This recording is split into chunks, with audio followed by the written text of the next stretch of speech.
Alright folks, here we have it.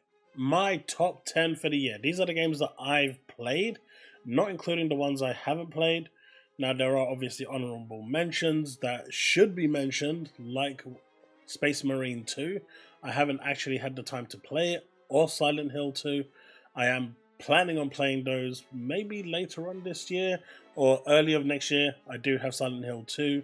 But yeah, so just keep in mind that this list is my personal top 10 of what I've played, and hopefully you'll enjoy it. And I'd love to hear your thoughts on what your top 10 is, or even maybe your top 5, whether you agree with my top 10 or don't. Leave a comment down below and let me know what you think, because it's been a bit of a tumultuous year, but there has been some great games.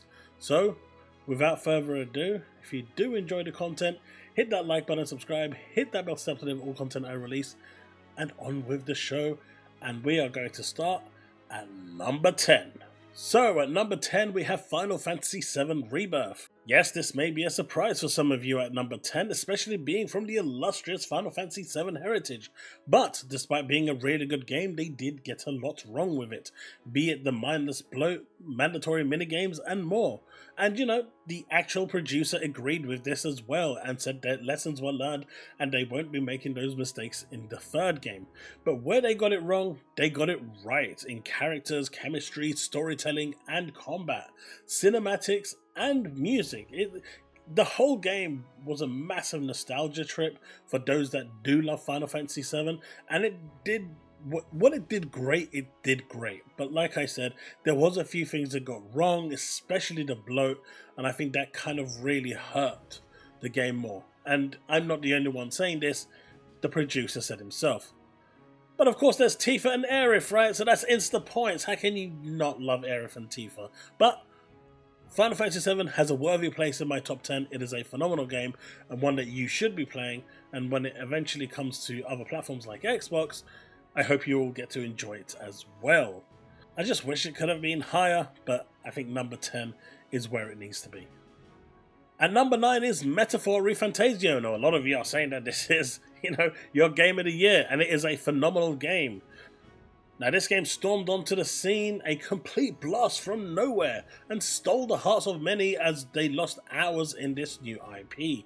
From character design to storytelling, interactions, dialogue, combat, music, Metaphor ReFantazio really is all it's made out to be and deserves the accolades it's got, and it is 100% worthy of a Game of the Year nomination. It stands tall and proves to Sega and the world why the Atlus acquisition was probably one of the best Sega have done, and likely in the industry at present. Atlus right now can do no wrong. This game just delivers from all angles, and it's no surprise if it actually does beat Elden Ring the Erdtree for Game of the Year, because in my opinion, it's way more deserving. So at number 7, despite all the social media antics trying to tear down Ubisoft and every game they make, sadly Prince of Persia: The Lost Crown was caught in the crossfire and was dealt a blow and was never really allowed the recognition it deserved. And by oh by did it deserve recognition. It is, I shouldn't say was, because it is a phenomenal game. It's usually on sale at this point. It did release at a cheaper price. It is a Metroidvania at heart, set in the Prince of Persia universe. This is one 2D game you do not want to miss out on. You can expect the usual tropes of unlocked abilities that open your pathway in the same vein as any Metroidvania as you push forward. But what makes this game so good is the fact that it kind of collects all of those and delivers it in a perfect package. If you've played the Metroid games, you will know what I'm talking about. The Symphony of Night, you will know what I'm talking about. This game is, in the league with those. It is just such a great game that you really should be checking out. If you do have the funds to pick this up and give it a try, you absolutely should. It is a really, really good game. At number 7 is Hellblade 2. Hellblade 2 is a phenomenal game with great sound, graphics to boot, unrivaled to this day, honestly. I don't think I've seen graphics better than that of Hellblade 2. But it does live in its predecessor's shadows. I really enjoyed Hellblade 2. I truly enjoyed my time with Hellblade 2, and the narrated changes that you unlock after you've completed the game add so much dynamic change to the story being told as you learn of the differing tribes and what they were going through and how they used Senua to get to where they needed to get. The whole deceit and trickery and betrayal that was being done in front of Senua is crazy, and it's a shame all of this was hidden in the extras rather than being at the forefront, because this would have added so much to the story itself. But it is what it is. My biggest complaint about this game, not the length, because the developers made it clear that this was supposed to be a filmic experience where you kind of play through a almost film-like experience, right? So I didn't care about the length. I think it actually started and ended pretty much where it should have. But it was the psychosis. The original's whole kind of USP was the psychosis, and it wasn't really delved into here as much as the original, where it played a much more pivotal role to the game, and here it kind of felt secondary. It was always like on the back foot rather than being on the front foot, and I think that made a huge difference ultimately to the game. Now, I did score this game a 9 out of 10, and I still stand by that because I absolutely loved it for what it was. But in order for it to have gone higher in my list, it definitely had to focus more on the psychosis than it did, and sadly it did not. However, that being said, it is a fantastic entry for Ninja Theory, and it clearly did well enough because Hellblade 3 has already been greenlit, so it's clear I was not the only one thinking that this was a really good game, and the fact that, it sold enough to cover its costs for a sequel to, for another sequel to be in the works. Number 6, it's weird. I played Life is Strange 2015 this year in 2024. We're talking 9 years ahead, and I didn't play the remastered version. I actually played the original because that's the one I already owned. And I fell in love with that game.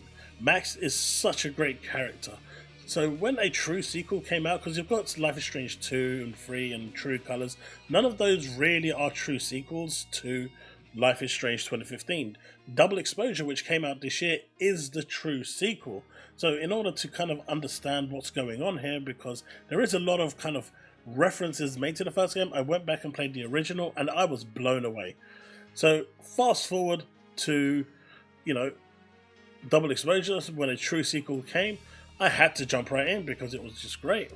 From the setting, the narration, the choices, the actions, the dialogue, it all just came together to deliver an amazing package. Unlike the first game where Max controls time, here in this game, though she still has that ability apparently, knowing what will come, if she does use it, she doesn't use it, but instead, oddly, is granted a new ability to traverse alternate timelines. And believe me, the way they do this whole timeline thing is really, really well done. I've truly become a massive fan of the Life is Strange series, and I didn't think I'd be saying that because I didn't think I'd enjoy it as much as I did. But I'm so happy I dived into the Life is Strange series, and Double Exposure just delivers on all fronts. It is such a good game. This is, in my opinion, yet another great entry for Life is Strange, and I hope there will be a third game coming because we still need to kind of finish Max's story. So at number 5, we have everyone's lovable Astrobot bursting onto the PS5, filled with nostalgia and delivering an amazing platform experience. From its graphics to its charm, to its carefully crafted levels, both for the faint-hearted and then some, Astrobot delivers in all directions, from simple levels to the most devilishly hair-pulling out levels you can think of. It is just crafted to perfection. The music is catchy, the levels are memorable, and the platform is commendable. Astrobot proves that despite the industry saying no, there is in fact a place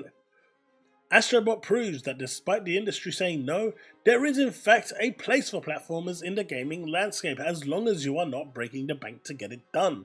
Each world has a unique gimmick with a signature level planted at the end from an iconic PlayStation game. As love letters go for the fans of Sony PlayStation, this likely ranks at number 1 for them. A truly awesome and memorable game. Number 4, we have Black Ops 6, and Black Ops 6 has done it and has returned to greatness. Okay, nope, I'm not. I'm just joking in terms of terminology. I just thought I'd throw it in there. It's oddly enough falling on Black Ops 6, but if you know, you know. Black Ops 6 has, performed amazingly. The campaign has been one of the best in years, from its combat to open world segments to its wacky sci-fi settings. It just delivered and was a joy to play, and I look forward to the next Black Ops entry because of it. It ended on a cliffhanger, and now it's got me wanting more. I am a story buff, I am a single player buff, so I want to know more. I want to know what happens next. It kind of ended on a really horrible cliffhanger, so it's going to be a while before we find out, but that's what you want from a game. Either to finish the story, or in the case of Black Ops, to keep it going in a way that wants, you want more. But with Call of Duty, that is never the end. Zombies has proven to be a fan favorite and is insanely fun to play. You can spend hours on end pushing that next wave as you look to better yourself each time.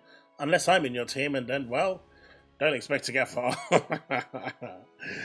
Multiplayer for Call of Duty alongside Warzone is great, and the multiplayer is the best it's been for a long time.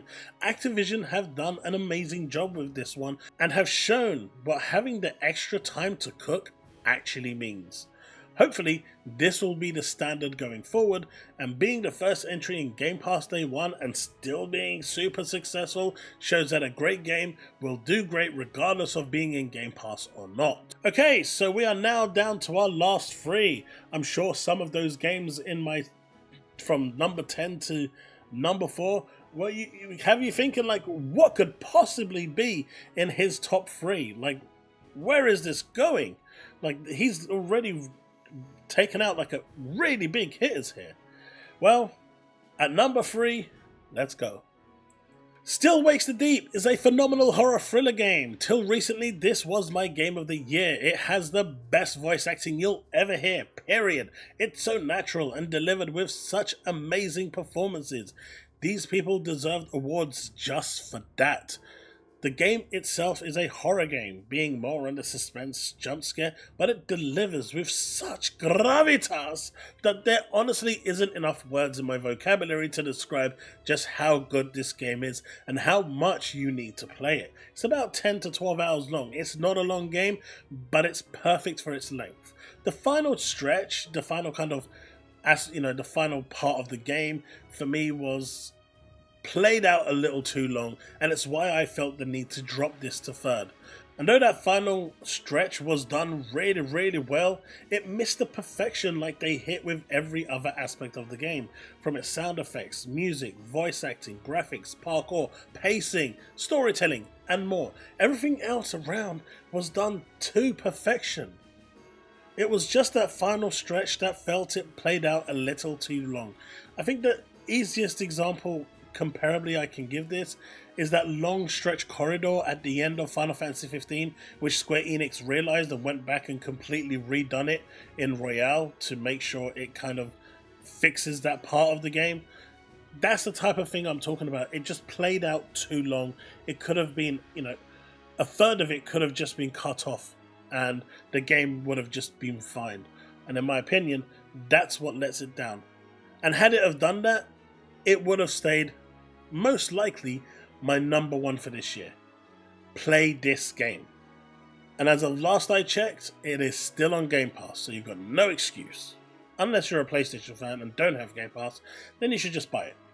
Yes, it's no surprise, Stellar Blade is my number 2. Yes, some of you may not agree, in fact many of you may not. Nier Automata being one of my favourite games of all time should kinda be a telltale sign as to why this is here.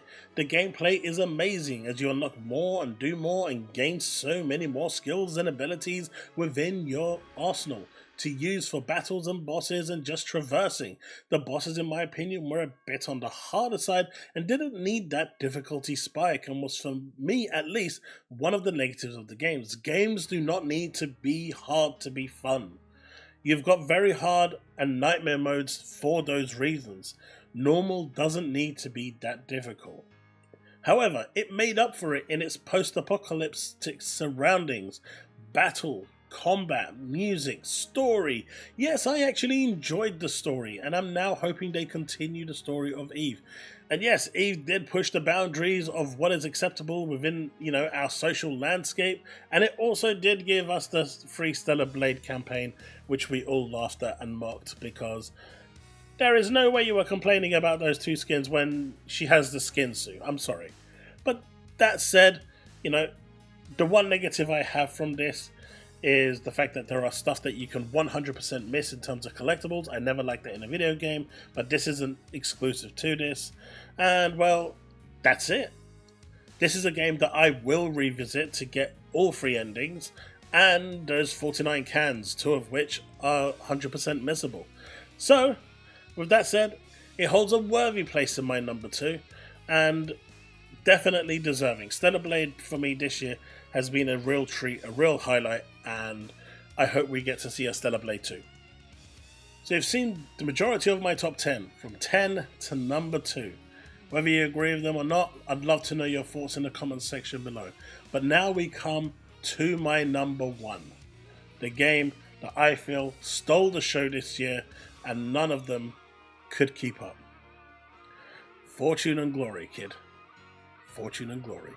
Finally, we come to our number 1 slot, and yes, you guessed it, Fortune and Glory, kid, Fortune and Glory. At number 1 for me is Indiana Jones and the Great Circle. This game is absolutely amazing. As an indie fan, this game delivers in every aspect. Music, iconic moments. Even the very start of the game starts with a tribute to Indiana Jones and its rich legacy. They get everything right.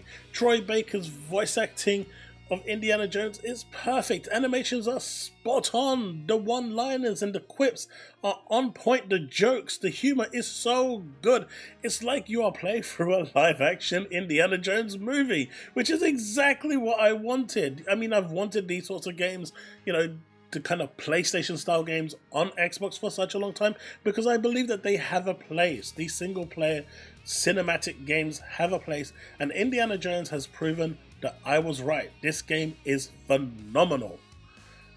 The graphics are great, be it on the Xbox Series X or PC. You will be in awe the more you play. Truly marvelous what Machine Games have done here. Seriously, I cannot speak highly enough of this game, and you should be playing it. Machine Games has truly excelled, and I believe that this is arguably their best work yet. They were given the tall task of capturing Indiana Jones and delivering it in a respectful and perfection way. And they only asked for one thing in return: for us to trust them. We did. And they did not fail us. This, for me, folks, is the best game of 2024 and my Game of the Year number 1. Fortune and Glory, kid. Fortune and Glory. And there you have it. That is my top 10. Let me know what your top 10 is. Let me know what you agree with, what you don't agree with. Leave a comment or join me today on stream. It's going to be awesome, and hopefully we can discuss more of this if you've seen the video. But I'd love to hear your thoughts nonetheless, and if you've made it this far, do hit that like button, subscribe, and hit that bell to stay up to date with all content I release. I hope you've enjoyed the video, and if you'd like to see more content like this in terms of presentations and if you'd like to see more contents in the vein of this, do let me know in the comment section below. I really enjoyed making this, and I really hope you enjoyed watching it. Well, that's it. That's me. I'm going to go and grab my fedora, and I'm going to be heading back into the wilderness, the Himalayas, the Vatican, to find out exactly what's left for me to uncover from the Deepstone Crypt. And well, that's it. I hope you've enjoyed it. Right now, I'm heading back into the world of Indiana Jones. See you there. Remain legend.